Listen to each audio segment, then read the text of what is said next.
I'm just gonna do my November wrap up really fast. Hopefully really fast. I read a lot of books. At least for me, I read a lot of books. I know we're all different. I do not have these in order of favorite to least favorite. These are in chronological order of how I read them this month. I attempted to do 30 books in 30 days. Did not do that. Um, but yeah, I feel like pretty pleased with almost all the things that I read. I am still planning on going back and doing my videos for the months that I missed. But anyways, I will hopefully do that later, but these are out and about, so this is less work, basically. All right, so the first thing that I finished was Alex and Ada, Volume 1, and this is by Jonathan Luna and Sarah Vaughn. I think Sarah Vaughn is the artist. I'm not really sure, but basically, I feel like everyone has already read this on BookTube. We live in a universe where there are AIs, and there had been a case of AIs gaining like sentience and I think murdering people or something like that. So the whole subject is a little not tricky. It's a little kind of like borderline, like society isn't like super pleased about it, and they like definitely are kind of well monitored. And anyways, this guy gets one for his birthday from his grandma, I think. And so this is just them meeting and what happens when he meets her. The next thing that I finished is The Days of Abandonment by Elena Ferrante, and this is translated by Anne Goldstein. And oh my goodness, this was so good. This is definitely my favorite Ferrante now that I guess I'm not quite finished because there's one more that is recently published, and I think she's got a kid's book too, but yeah, this was so good. Our main character is a woman whose name I do not remember, but basically she's abandoned by her husband, and she's got two little kids, and it is just, this, I don't know if it is in first person, so you're kind of like in her mind as she is losing grasp of reality, but she's also got these two kids. There's a really tense scene, and it kind of like builds up to it too. So her mental state and her mental well-being, it's definitely like it goes south pretty aggressively because of the fact that she's abandoned by her husband, and I think he specifically leaves her for another woman. Or yeah, he does. Oh, ooh. So this is, if you don't like that kind of stuff, then obviously don't read this. But I really like books where women are unhappy. I don't know why. There might be something wrong with me, but anyways, I like reading about that kind of thing, especially when it's done so well. Like it's so good. I was stressed. I was nervous. I just can't believe how perfectly this book was written, again, in my opinion. So yeah, very, very good. Obviously would recommend. The next thing that I finished is Family Happiness by Leo Tolstoy, and this is translated by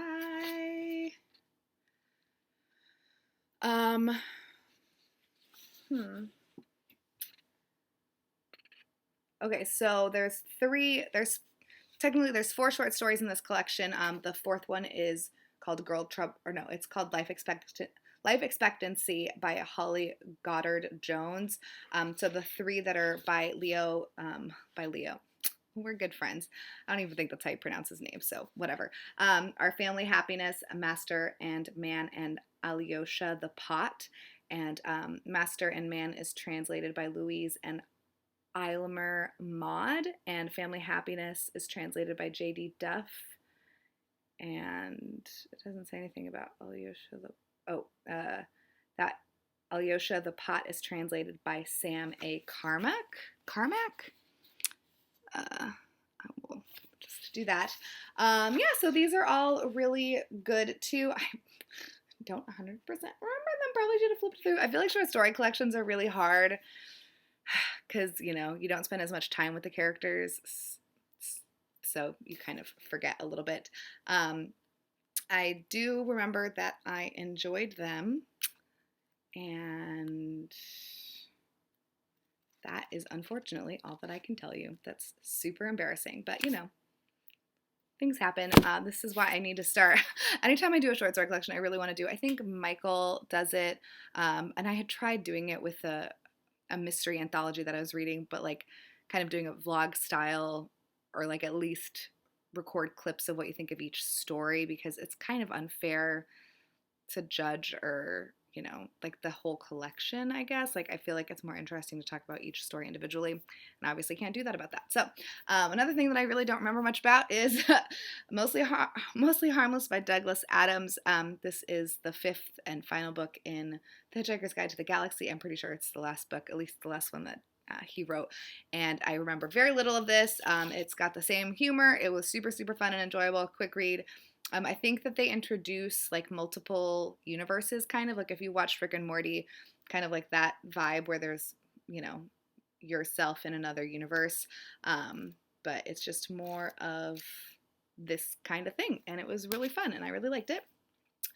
Then I read Horror Store by Grady Hendrix. This was also really enjoyable. I wish I could remember what I even rated these things, but I don't remember because it was so long ago. It was only a month, but it feels like it was much longer ago. This is kind of a ghost story that's, set in a IKEA-like store, and it's good. It's creepy. There's some like, what's it called? I feel like some graphic violence type thing, like, things happen to them. I feel like I was really creeped out, but not necessarily scared. And yeah, it was fine. Not mad that I read it. Then I read Say Cheese and Die, which is the 4th book in the Goosebumps series by R.L. Stine. And this, I feel like, I don't know if they did an episode of this Goosebumps book, or if like there was a similar plot in like Erie, Indiana, or Are You Afraid of the Dark or something. But basically, these friends go into their like abandoned neighbor's kind of house, and one of them finds a camera, and when he takes pictures with the camera, it's not what you see in real life. It's like something else, and it's usually bad things, and then those bad things end up happening. So yeah, I thought it was super fun. I just hate this cover for some reason. I don't know why these skeletons really irritate me. So I don't know. I have that's all. But this was also really fun and good. I think I probably gave that 3 stars. I don't know. And then I read Anne of Green Gables by L.M. Montgomery. So this is another one of those types of books that is not exactly my jam. I will say that I enjoyed this a lot more than Little Women. Again, oh, Jake is trying to call me. That's so cute. I'm going to have to say no to that. I don't know. I like get what all these books are trying to do. I didn't read them as a kid. I have no nostalgia, no like personal tie to this book. And I do like this book the most out of all of them. I think I'm going to like Pippi Longstocking the most, actually, out of like this kind of genre of book. But, I feel like what the plot of Anne of Green Gables is. I will say that I find it like kind of irritating that she doesn't do what she's told to do, because I'm like, the type of person that does what they're told to do. I like pleasing people. I don't like ruffling feathers. I like approval. So it's a little like, like sometimes I'm just like, why? Like, you can't reason with Anne. She doesn't like, she's too creative and too imaginative, and like she's not very grounded in reality, I guess. And so that, I'm obviously not like Anne in any way, shape, or form, which is fine. I think I gave this like 3.5. This, again, it was fine. Probably a 3, I think I gave it. It was just fine. Then I read Ferocity, or I guess I should say then I finished Ferocity by Nicola La Gioia, and this is translated by Anthony Sugar, and this is another Italian author, and this was so weird. So I have no idea what this book, or I now know what this book is about because I have read it. But when I purchased it, I had no idea. I think this is one of those books that I probably got for like indie bookstore day, where I'm just like, okay, it's a Europa, it's translated. There's nothing else that's grabbing my attention or grabbing my eye. So I might as well just, go for a publisher that I trust, and I want to read more things in translation. So, oh, also, this is winner of the Strega Prize, and there's a bunch that are like this black color that I think are like noir mystery kind of thriller type books.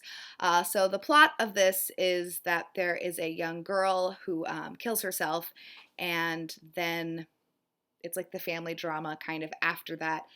And so it's her dad and her mom, and then she's got an older brother, a younger brother that's a half brother. So the father stepped out on the family and has a child with another woman, but he was raised in their family, and then a younger sister.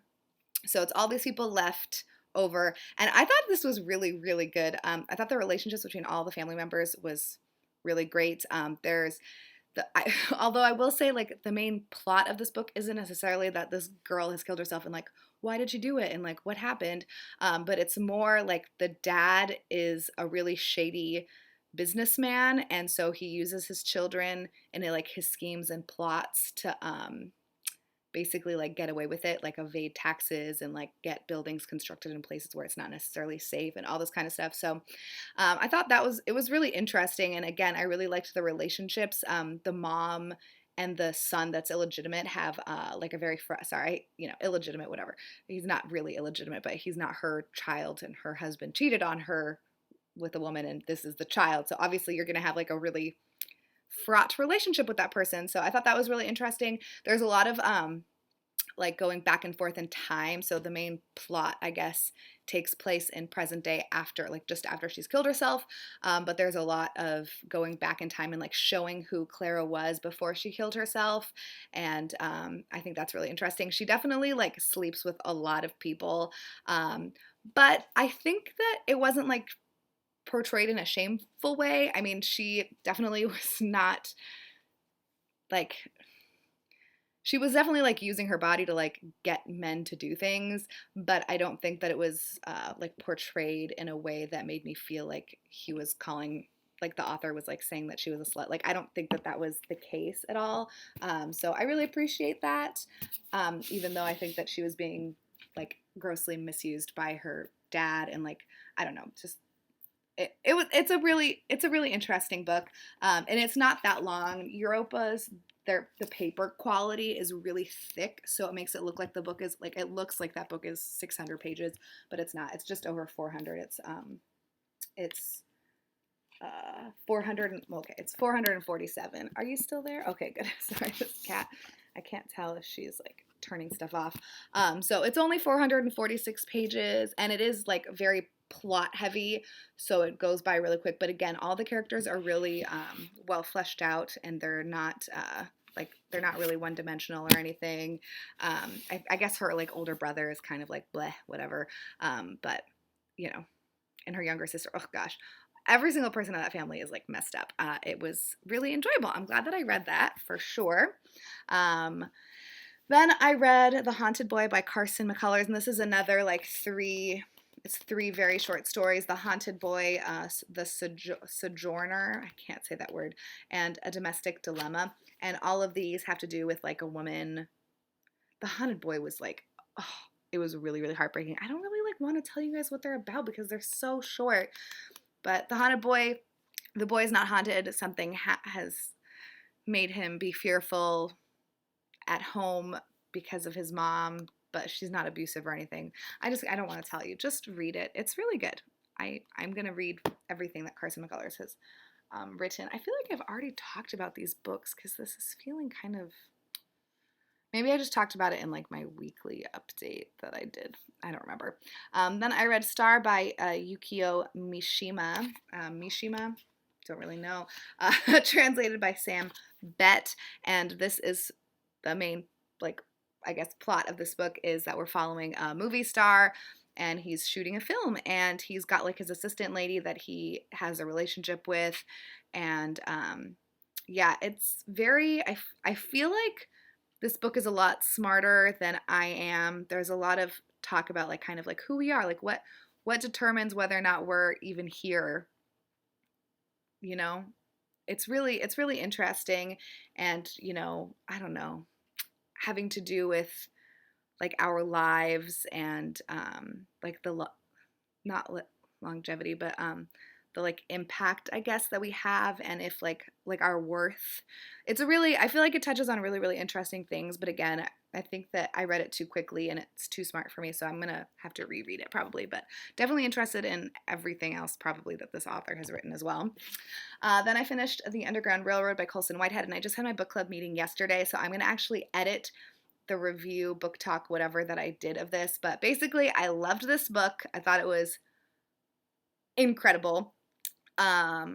For most of the book, I don't know, maybe I'm not going to do a separate video. I'm just going to talk about it right now. Ugh, such a cop-out. I really should just post it. Arrgh!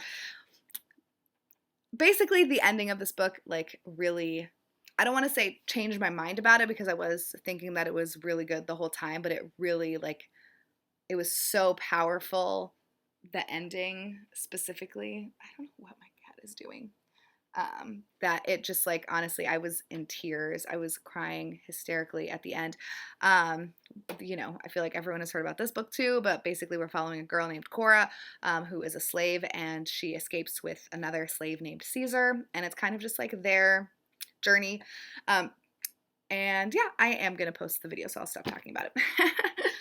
Good times. And then I finished Our Endless Numbered Days by Claire Fuller. I almost wanted to do a video about this book too because I feel like I have a lot to say about it, but I'm only 16 minutes in, so I'll just finish this video with this book. I feel like this has also been really popular on BookTube, but we're following a young girl who goes by Punzel. Her dad nicknames her Punzel when they're out in the woods, and I don't remember what her actual name is. Peggy, maybe? I think it's Peggy. But her dad is, again, I'm going to say mentally unstable, okay? Like, he is not a well person. He has some psychological issues, and her mom basically leaves the daughter in the care of this dad who is a survivalist and thinks that the world is going to end, and so he's really, you know, into, like, learning about taking care of yourself basically in nature, but he doesn't really know that much about it, and he's not really that great at it. And then he basically kidnaps his daughter and makes her believe that the world has ended. They're the only two people left alive. There is another, like, there is a, I guess, spoiler, or a not a spoiler, a twist. I don't even like saying there's a twist because then I feel like people are waiting for the twist. It's not really a twist. There's just something that happens in this book that I think is super obvious that it's going to happen basically from the moment that it might possibly happen. If you've read it, you know what I'm talking about. And so I feel like because of that, I was just like, okay, I don't know, like the end didn't have like, I wasn't like, oh my gosh, like, oh wow. So I will say too that I feel like I heard other people talking about the book, and so maybe like that's why I thought that. But so that was a little disappointing. But in general, I thought this was really good too. I feel like each character, so there's the mom, the dad, the young girl, and then she's got a little brother. So it goes kind of back and forth between like when she's actually in the woods with her father, and then present day after she's been saved, and her relationship with this brother that she like has just met basically. And I just thought every single one of them was just so perfectly done.